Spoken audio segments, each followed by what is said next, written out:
What's up, guys? Hope you're having a savage day.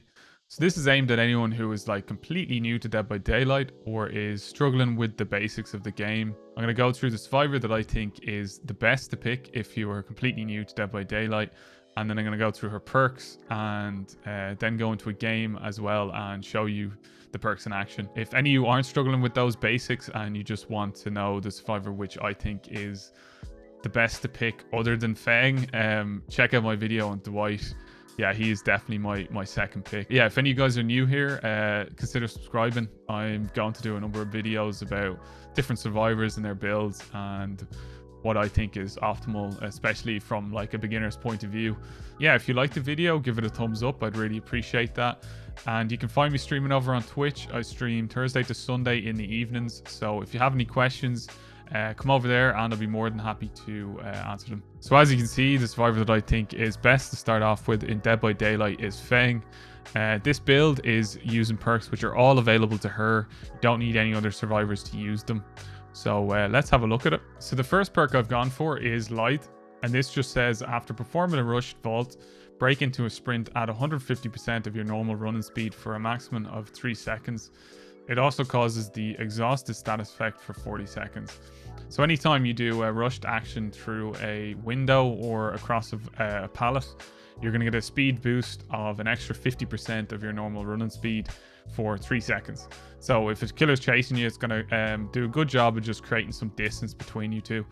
Then it also causes the exhausted status effect for 40 seconds, which just means that you can't do the same action until you have rested, which means basically standing still or just walking around the map for 40 seconds. So the second perk, which is probably the most important if you are extremely new to the game or you're struggling with the basics of the game, is Technician. And this just says you're adept at handling machinery with the greatest care and precision. The noises caused by your repairs and their hearing distances are reduced by 8 meters. On a failed repair skill check, the following effect happens. The generator explosion will be prevented. The generator loses progression as usual. An additional 3 progress is lost. So this just means that if you miss a skill check while you're doing a generator, it's not going to notify the killer of where you are, which I've found is probably one of the most important things. I think that from my experiences with new players, that they find the most kind of worrying thing about Dead by Daylight and playing the game is avoiding getting in contact with the killer. So on top of the fact that it stops the killer being notified that you have blown a generator, it also reduces the noise of you repairing the generator by 8 meters, which is pretty useful because the majority of killers, what they'll do is scout around the map and they will use the sound of generators to know whether survivors are working on them, especially at the very start of the game. So this could help you, or at least help reduce the chances of a killer finding you on the map, especially at the very beginning of the game. The rest of it is fine. It just means that if you blow the generator, you still lose the amount of progression on repairing the generator as you normally would, plus an extra 3%, which is not too bad. So the third perk that I've gone for is Alert, and this says your acute senses are on high alert. When a killer performs a break action, the killer is revealed to you for 4 seconds. So when a killer like breaks a pallet or breaks a door, you're going to see their aura across the map for about 4 seconds. If you had this in tier 3, I think it's 5 seconds. So yeah, it is useful because I find a lot of new players want to know where the killer is, and it's something that they struggle with knowing is where the killer is and when they can take time to finish generators or save their other survivors or something like that. So that bit of information is going to be useful. So the final one is Spine Chill, and this says an unnatural tingle warns you of impending doom. Get notified when the killer is looking directly in your direction and standing within a 36-meter range. While Spine Chill is active, skill check trigger odds are increased by 10%, with success zones reduced by 10%. While Spine Chill is active, your speed while repairing, sabotaging, healing, unhooking, vaulting, cleansing, opening, exiting gates, and unhooking is increased by 6%. So this just means when a killer is looking directly at you, you're gonna see, you're gonna get notified by Spine Chill that the killer is, I guess, coming towards you. Because if you see that that Spine Chill is activated for longer than, you know, half a second or a few seconds, you're gonna know that the killer is coming in your direction. So you're gonna want to kind of like move in the opposite direction and try and create some distance between you and the killer. Also, on top of that, it does increase the chances of skill checks, which, you know, only 10% is not very much, and it reduces the success zone of the skill check by 10%. It's not a lot either, so it is worth it. And then on top of that as well, while the killer is looking at you, you're going to get a speed boost by 6% for performing different actions. So that 6% is actually quite useful. It could be the difference between you opening the exit gate or not. So it's definitely one to consider. But yeah, let's have a look at these in a game and I can show you them in action, and hopefully you'll get a better understanding of how they work that way. All right, Coldwind Farm. All right, we got a gen over here.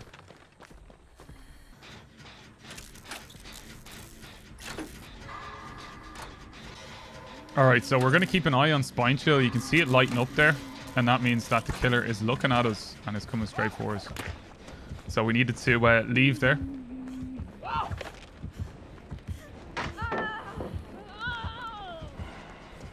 Now we see alert there active. So the Huntress there was kicking a generator, or kicking a pallet actually it was. So we saw her aura there for 4 seconds, and she's actually coming for us here now.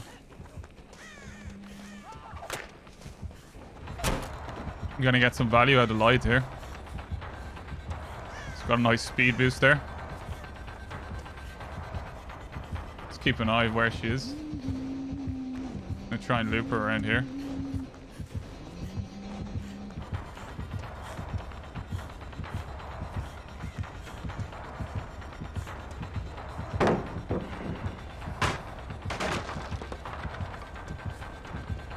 So we can see here with alert there.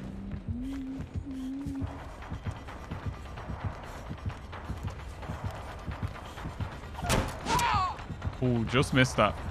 So actually Spine Chill was active the whole time there, and that actually gave us a little bit of a speed increase while vaulting there. So that worked out nicely for us.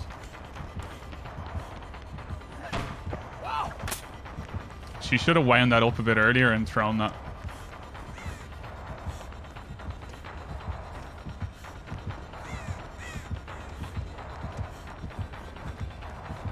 Just gonna loop her around here a bit. She's gone to get some more hatchets, so we're gonna leave. What is she gonna stay on us here? I feel like she probably will. Alright, we're gonna help out with this gen here. Try and make ourselves useful. So we got a nice little loop off the Huntress there. You can see Spine Chill activating there again, but it only flashed for a second, so if it only flashes for a second, I really wouldn't. Ooh, that was a nice hit. That was a nice hit, Huntress.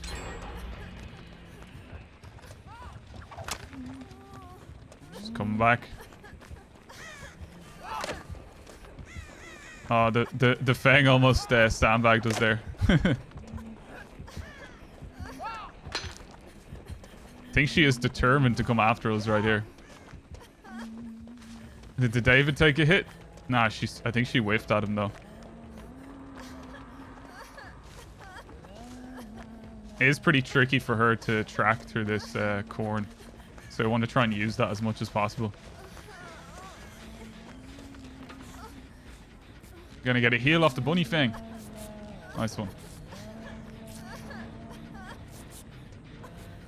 Yeah, we can see Spine Chill on the right there is activated, so she is right on us.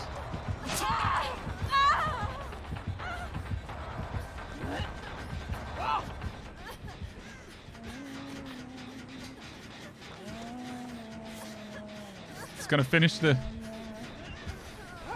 She's gonna finish the heal on us.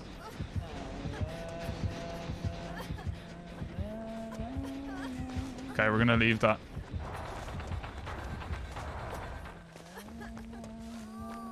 Yeah, we were lucky there she didn't see us.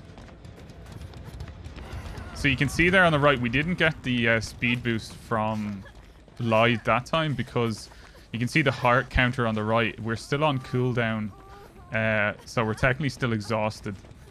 So what we need to do to get that timer back, we need to just stop moving or just walk. So you can see it going down there now. Yeah, so now now it's gone. Now we're not exhausted. We can use Light again and get another speed boost off it. You can see alert there active again, so we can see where the killer is. She's just broken one of the pallets. I need to get out of here.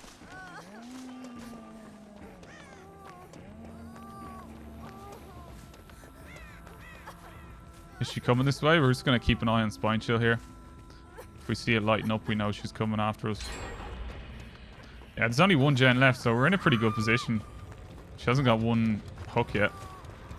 Needs to do a gen, actually, because I'm not going to get any of my points if I don't get one gen finished this whole game. See the Fang here. Hopefully she'll be able to heal us finally. Fair play to this Bunny Fang. She's been committed to helping us. I think she's got Nurse's Call in this killer because she seems to know where we are when we're healing. I haven't actually got a use out of Technician yet because I haven't had to do many skill checks. But if we missed one of these skill checks here, that would mean that the generator wouldn't actually blow. It would still regress, but it wouldn't blow up. So the killer wouldn't be notified where we are. We do need to go get this survivor, but we want to finish the last gen first of all. And then we're going to 99 that door over there. Looks like the other survivor's got it.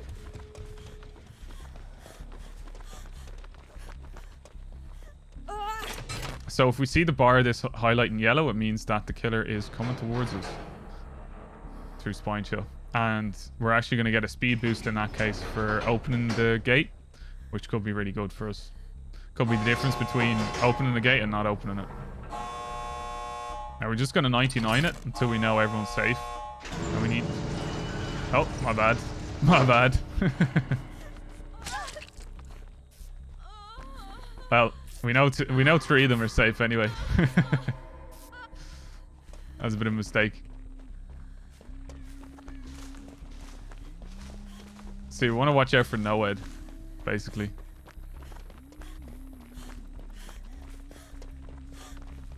I don't know if she's hit anyone yet. I feel like she's chasing that David.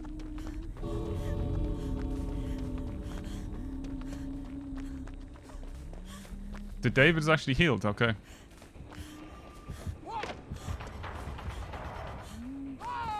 Okay, yeah, no Noed. She did a basic attack there. So we should be fine. Alright, looks like we're all out. Even after not 99 in the door.